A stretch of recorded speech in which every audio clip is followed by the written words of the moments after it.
Welcome back. The 2026 Investing in Mining Indaba wraps up in Cape Town today. Delegates have described this year's event as a success following robust engagement around growth in the industry. Let's take you live to my colleague, business anchor Tumisang Ndlovu, on your reflections, Tumisang, on this week's events. And one always wonders, good morning, whether these kinds of events are talk shops. What practical discussions have taken place leading to these positive sentiments? Good morning, Michelle, and to our viewers. You're quite correct that sentiment around some quarters is that such events tend to be talk shops. But I can tell you that the 2026 Investing in African Mining Indaba has been nothing of the sort, especially because delegates from the continent are talking about the biggest event ever at this particular juncture that brings together a purpose that seeks unity within the African continent, in terms of taking minerals out to the rest of the global economy, but consensus also being made around what critical minerals are going to be basically taken to the world economy to benefit the African continent. And speaking of sentiment that is straying away from that issue of the Indaba being a talk shop, today's focus is on the youth.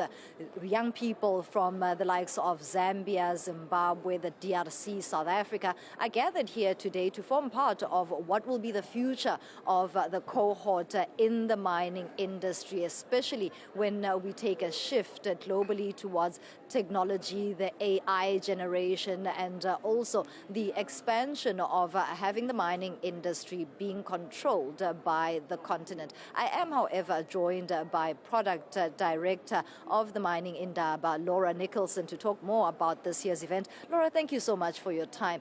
Really, it's been talked about that there are even more participants this year, and it's one of the biggest yet, arguably, of this Indaba. Talk to us about the feedback for this year.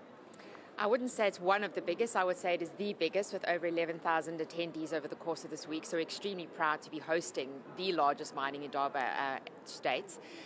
Sentiment at this year's event has been extremely positive. I think grounded on our theme, Stronger Together, Progress Through Partnerships, the industry has embraced this concept, embraced this strategy, and are really feeling like they need to come together collectively to bring our mining industry forward and to help it really grow. So really constructive, positive dialogue that's happening here over the course of the week.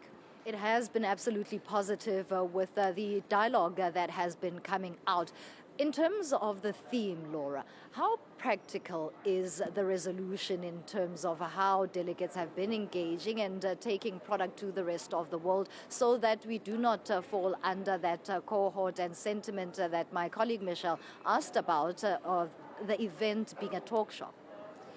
Look, the concept of coming together and working collectively is probably to an extent new for the industry, right? We do typically tend to operate and work in silos or in our own individual capacities. But I think, as I've said, because there's so much interest in working collectively, this is a grounding and a beginning of a new time, a new moment in history for the mining industry, and everyone has embraced it.